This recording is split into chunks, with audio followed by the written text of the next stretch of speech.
Olá pessoal, nesse nosso encontro gostaria de falar para vocês a respeito do que nós chamamos de crítica textual. Nós vimos então toda a obra de tradução dos textos, vimos a questão das versões, aqueles códices que são mais próximos do original, papiros, etc. Então, tudo isso que nós observamos que pode ser para nós fonte de estudo, já que nós não temos os originais propriamente feitos pelos hagiógrafos, então quais que são mais próximos, quais que são mais fidedignos para nós fazermos o nosso trabalho de estudo dentro do campo científico e assim oferecer uma tradução que seja mais próxima para, chamamos de língua de chegada, nossa língua, por exemplo, português, eu quero fazer para o inglês, alguma coisa assim, outra língua qualquer, e a partir disso oferecer uma interpretação, um estudo de exegese, ou chamamos de hermenêutica, dentro do texto sagrado. A crítica textual ela vai nos favorecer isso. O que significa crítica textual, que é o tema que nós vamos tratar nesse nosso momento aqui, nesse nosso vídeo. A crítica textual, de acordo com a definição do Michelangelo Priotto, é um estudo, ela vai estudar o processo de transmissão do texto a partir de sua redação. Por quê? Como que esse texto que foi redigido, depois ele foi sendo transmitido?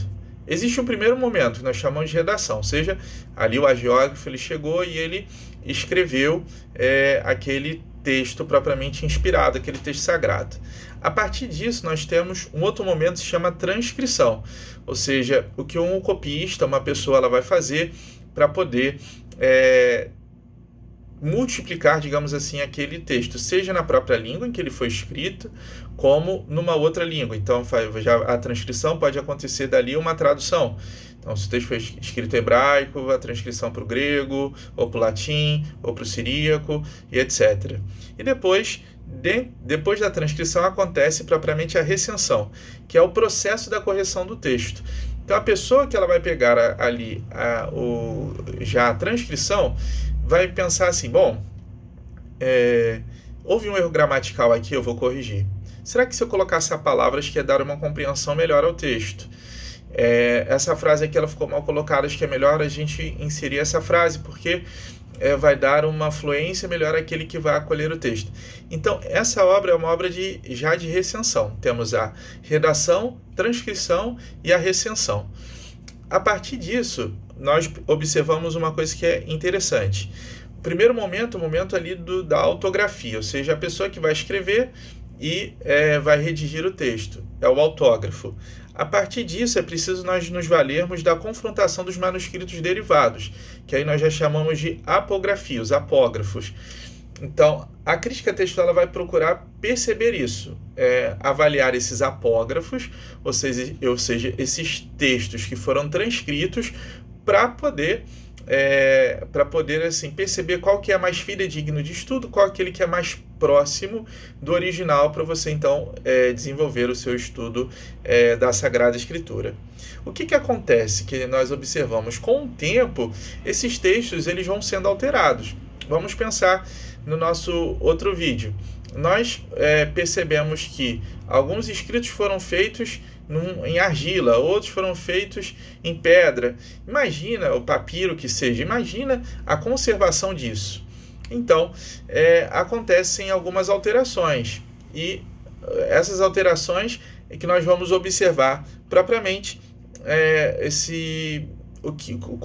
como elas podem ser feitas. E essas alterações, às vezes, são involuntárias, conforme eu disse, pelo tempo, pelo lugar. Outras são voluntárias mesmo, aqueles que vão fazendo a apografia, aqueles que já estão no outro momento da recensão, eles vão fazer as alterações de acordo com o critério deles. Isso aqui fica melhor essa palavra, fica melhor essa frase, fica melhor essa expressão, e eles fizeram as alterações. Então nós temos primeiramente os erros de omissão. Erros de omissão quando a gente tem omissão de uma letra, a gente tem omissão de uma palavra, às vezes a gente tem omissão de uma frase inteira, certo? Então, de acordo com alguns exemplos, a gente tem em Salmo 28:8, acontece uma omissão de letra. Ali em Mateus 13:46 acontece um exemplo de omissão de uma palavra, até de uma frase inteira que nós temos em Lucas 10:42. E existe um outro tipo de erro de omissão que nós chamamos de aplografia. O que é aplografia? É um caso particular de omissão que acontece quando se omite um elemento, seja letra, seja sílaba ou até mesmo palavra, que é idêntico ao contíguo. Ou seja, a aplografia vai ser essa omissão em relação, vamos supor, se é uma omissão de letra, às vezes daquela palavra seguinte ou da palavra anterior que tem uma letra igual.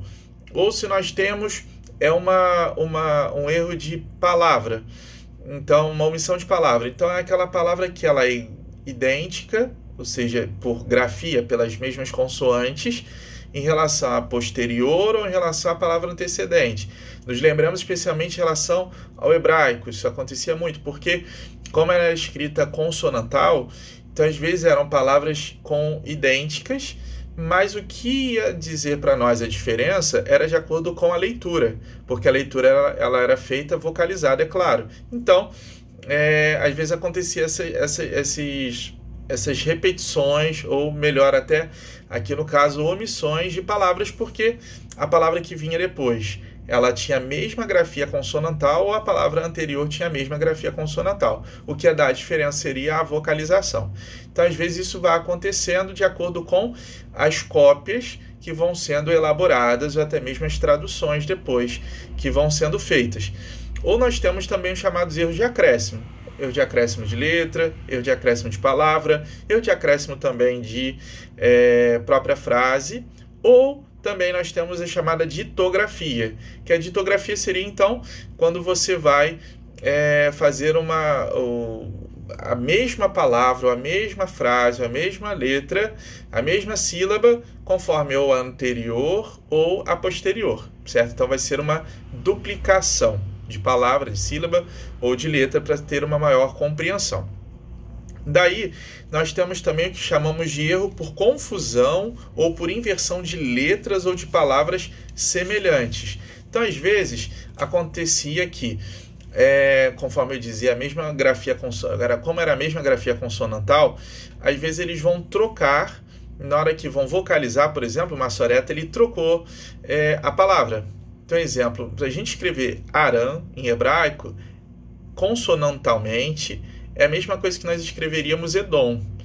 Então, o que vai dar a diferença é a vocalização, mas a grafia das 3 letras hebraicas, elas são iguais.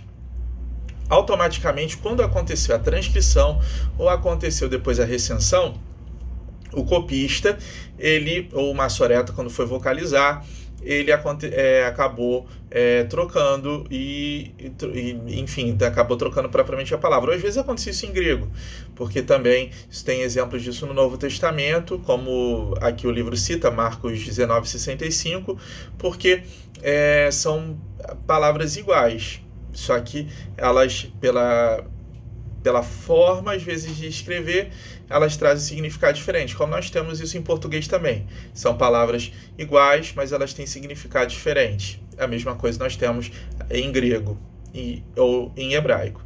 E isso acontecia depois na hora de interpretar, era interpretado como se fosse uma palavra diferente. Acontece também, nós devemos observar quais seriam os motivos dessas alterações. Então, nós temos causas involuntárias. Quais são as causas involuntárias? Então, o copista, ele às vezes tinha um defeito, um problema físico. Então, exemplo, ele tinha um problema às vezes de visão. Então, ele tinha um problema de visão, na hora que ele ia ler, às vezes ele trocava por um problema dele de visão ou de audição, porque muitas coisas, às vezes, com o copista trabalhava, era outra pessoa ditava para ele. Então, conforme ia ditando o texto, ele, na hora que ia transcrever, ele transcrevia de uma forma errada, porque ele escutou por erro dele mesmo, que já tinha uma certa deficiência auditiva. Então, acontecia isso. Depois, nós chamamos de um tipo de causa involuntária, o nome é homeoteleuton. Que é isso? No trabalho de copiar um manuscrito, diz aqui, consistia no salto de um grupo de palavras para um idêntico grupo, que aparece pouco depois omitindo assim de transcrever as palavras intermediárias. Então, se de repente tinha uma repetição de palavra, na hora, conforme a pessoa se distraía, o copista se distraía, ele pulava uma palavra, uma frase, uma expressão, porque aparecia a mesma palavra logo depois. E aí, então, era quando ia para uma transcrição, uma versão, de repente para o latim ou para o siríaco, vai observar, o texto massorético tinha uma coisa e o siríaco outra, porque pulou por uma questão de palavras iguais. Okay? Ou nós temos também o chamado itacismo. O que é o itacismo? Itacismo é porque no grego da Koiné, no tempo do Novo Testamento, nos lembremos que aquele grego falado que depois se tornou como língua escrita, as vogais, o épsilon, o iota e o y, eles formavam muitas vezes os ditongos também, que tinham ei, oi e i. E isso no final se pronunciava como i, tudo era i, de acordo com o grego koiné, seja o que nós diríamos por o que nós diríamos por i, diríamos por um y, que seria o épsilon, o iota e o y, que é a letra grega, ou por ditongo tinha a mesma fonética. E aí, quando chegava a isso, às vezes acontecia de trocar. Aí você trocava um épsilon por um iota, trocava um y por um ei, ditongo, e aí mudava a palavra e já mudava o significado ali da frase. Ok? E nós temos também a dificuldade, às vezes, que acontecia por causa da escrita contínua. Conforme eu havia falado no outro vídeo, a escrita ela era feita de uma forma que as palavras elas ficavam juntas. Quando acontecia de separá-las, na separação se dava muitas vezes juntava uma palavra com outra, ou às vezes juntava, vamos supor, ia juntar um artigo às vezes, e aquele artigo em grego, né, que tem, como hebraico também, e juntava, na hora de juntar, já formava uma outra palavra. E isso era um erro involuntário. O copista não sabia disso, não sabia o significado e ficou por isso mesmo. Às vezes nós temos chamadas as causas intencionais. Então, causas intencionais nós temos por uma preocupação gramatical, que às vezes acontecia. A pessoa, quando o redator, o agiógrafo, ele escreveu de acordo com a limitação dele, que não conhecia regra gramatical. Então, às vezes ele colocava de acordo com o limite dele, de conhecimento, e quando chegava o copista, ele observava que tinha um erro gramatical e corrigia. Opa, isso aqui é o erro de concordância, o erro de regência, como se tem em hebraico, como se tem em grego, como se tem, enfim, como nós temos em português. Então, o copista ia lá e observava, opa, isso aqui foi um erro gramatical, e consertava. Ou às vezes tinha também uma preocupação de harmonizar. Isso é porque às vezes é uma preocupação de harmonizar passagens paralelas. De repente, vamos pensar, existe essa mesma passagem aqui em Marcos, existe também em Lucas. Lucas está assim, vamos colocar igual a Lucas, porque é a mesma frase. E aí era uma ideia de harmonizar para ficar mais próximo dentro da noção que eles tinham de compreensão do texto. Isso o copista fazia.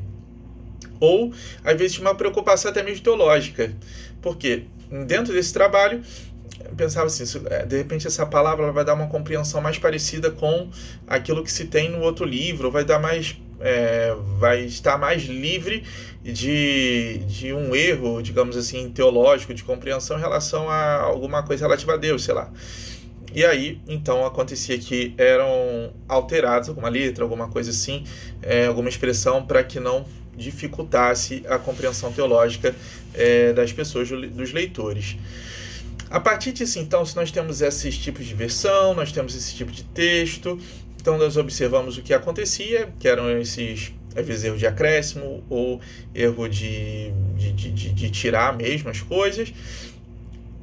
Qual vai ser o trabalho da crítica textual? A crítica textual vai observar, eu repito, né, conforme já disse isso, com qual texto nós vamos ficar para poder fazer o nosso estudo, a nossa interpretação.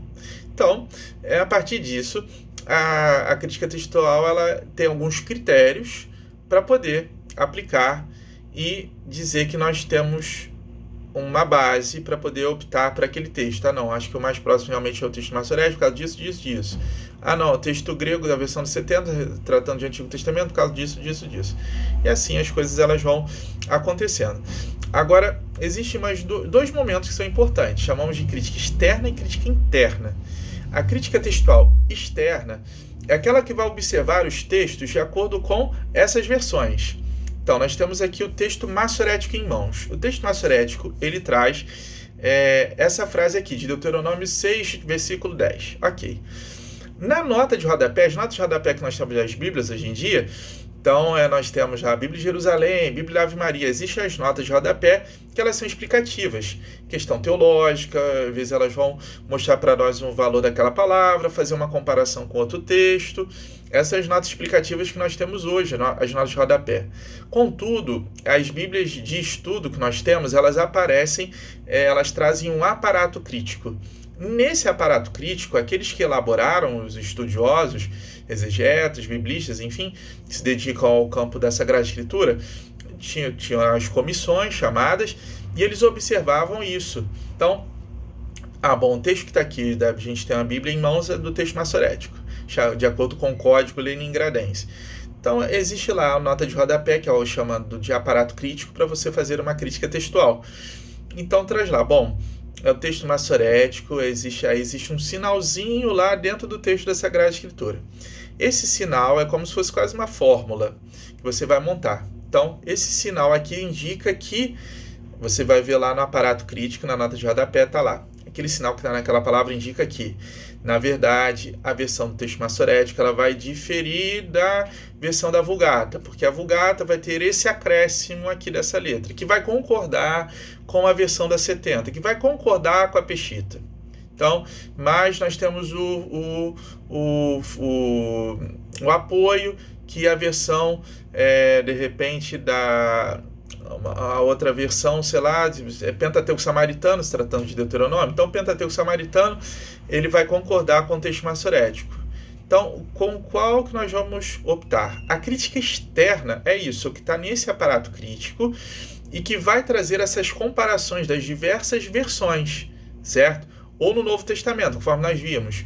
Então, vai ter lá um sinal, uma Bíblia que tem de estudo, por exemplo, de acordo com a comissão feita, dizemos, da Nestle Aland. Então, de acordo com essa comissão feita, os estudiosos lá colocaram no aparato crítico da versão grega do Novo Testamento. Então, nós temos lá, o aparato crítico tem um sinalzinho dentro do texto, propriamente lá da Sagrada Escritura, aquele texto lá, vamos supor, Marcos 10, 12, e aparece aquele sinal. O que significa aquele sinal? Eu vou olhar lá, porque na verdade houve um acréscimo no papiro, observou-se no papiro 72, observou-se no código maiúsculo, observou-se lá no Vaticano, tem no Guenizá do Cairo, que houve esse acréscimo aqui. Mas nós temos esses outros testemunhos, de acordo com o lecionário tal, de acordo com Orígenes na Hexapla, que vão concordar com o texto que está aqui, de acordo com a comissão da Nestle Aland. Isso nós vamos fazer, isso nós chamamos de crítica externa, essa observação, o que está igual, o que está diferente, de acordo com cada versão, de acordo com cada códice, de acordo com cada lecionário, todos esses testemunhos que nós temos. A crítica interna é uma observação que nós vamos fazer dentro de relação com os próprios textos da Sagrada Escritura, ou seja, interna por isso. Eu tenho, então, lá Deuteronômio 6, 10, e Deuteronômio 6, 10 tem essa mudança. Eu vou observar se existe essa mesma expressão em outros textos da Sagrada Escritura ou não. Eu vou observar.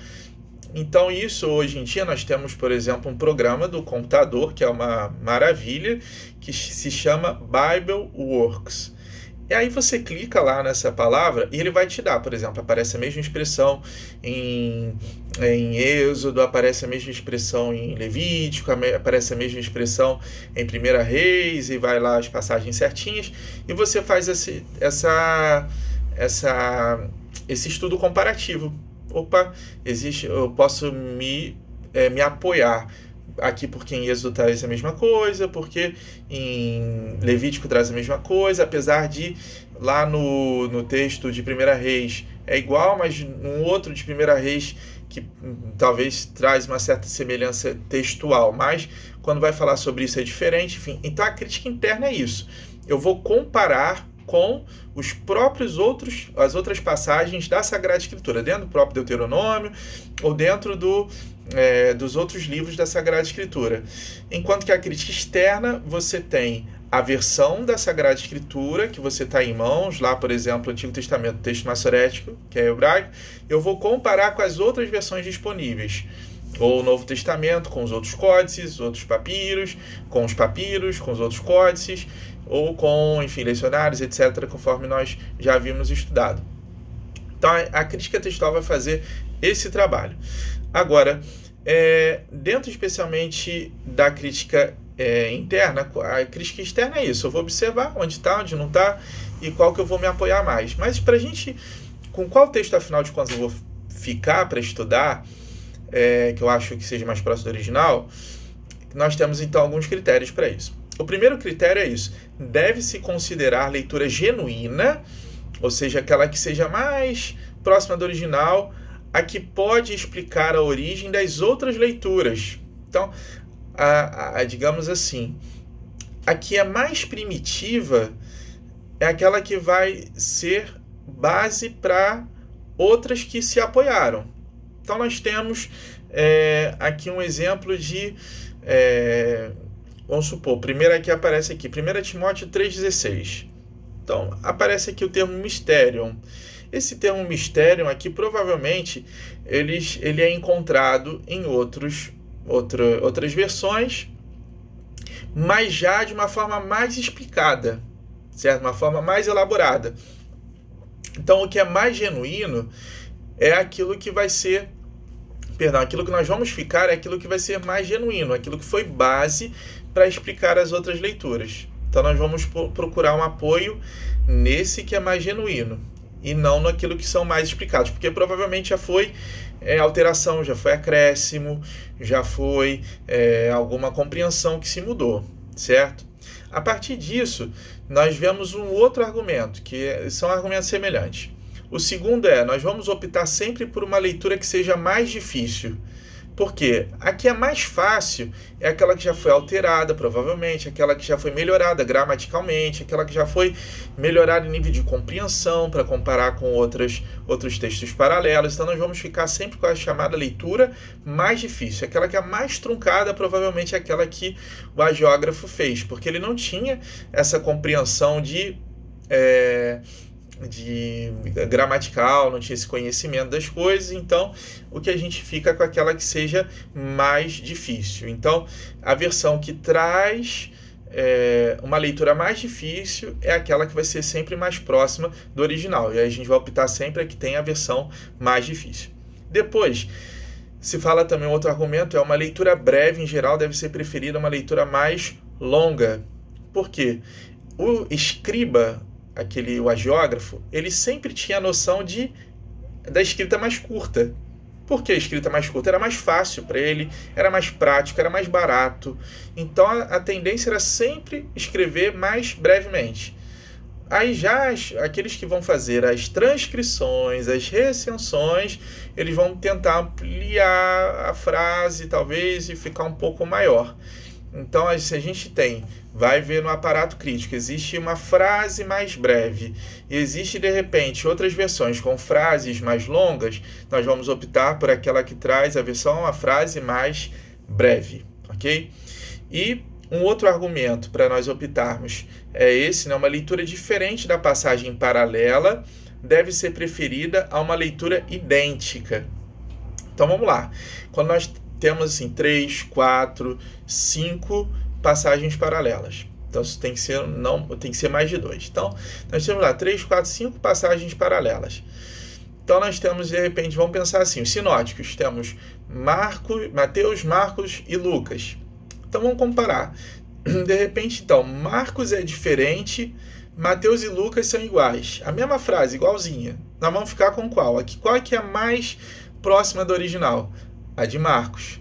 Porque provavelmente de Mateus e Lucas já foi uma alteração, alguma coisa assim, certo? Ou se nós temos a mesma frase que vai aparecer, então vamos supor, a mesma frase que vai aparecer. Então, Jesus, como uma citação de Jesus. Jesus vai citar aquela frase, depois São Paulo, de repente, cita aquela frase numa carta, é uma frase do Antigo Testamento. Então, nós vamos observar na versão que tinha da 70, grega, porque, especialmente, o que eles tinham mais apoio ali eram as versões, a versão grega. Então, vamos observar. Bom, qual que é mais próxima? Qual que é mais diferente? A que é mais diferente vai ser a que é mais próxima do original. Certas que são iguais, as frases são iguaizinhas, essas provavelmente já sofreram alguma alteração. E depois existem também que nós chamamos de, por fim, as conjecturas. Então, conjectura, porque às vezes nesse aparato crítico, os estudiosos, em certo sentido, às vezes faziam um estudo muito minucioso. Eles tinham aplicações muito minuciosas para se chegar à conclusão de determinadas observação, se aquele texto realmente era mais próximo do original ou não. E eles colocavam assim, provavelmente, daí aparece no aparato crítico, deve-se preferir isso, mas é uma opinião do aparato crítico. Ele não tem apoio em nenhuma versão externa, e se a gente for observar, não existe nada de aplicação de crítica interna, de comparativa, nada. Mas aquele que estava lá, que fazia parte da comissão, ele colocou isso. Aí observa-se que provavelmente seja isso. Aquilo a gente chama de conjectura. Por quê? Tem apoio alguma versão externa? Observou? Não. O próprio aparato crítico não trouxe nada. A gente vai observar na crítica interna. Houve alguma observação? Não. Então é como se fosse quase ali o estudioso da comissão, como se ele estivesse quase fazendo um trabalho no próprio copista, querendo fazer a sua alteração. E a gente diz que é uma conjectura, a gente não vai optar pela conjectura, por aquela opinião, digamos assim, que foi colocada ali no aparato crítico. Tá bom? Então, crítica textual. Esse nosso encontro sobre crítica textual se trata disso. É a parte do estudo da Sagrada Escritura que vai tentar, de acordo com esses critérios, observar qual texto que é mais próximo do original ou não. Parece uma coisa, digamos assim, relativamente... Para que isso, né? Mas é importante porque vai ser base depois para a gente optar por um texto que vai influenciar na nossa tradução e depois vai influenciar na nossa compreensão. E, por fim, na nossa interpretação dentro do estudo da Sagrada Escritura. Ok? Até mais. Deus abençoe.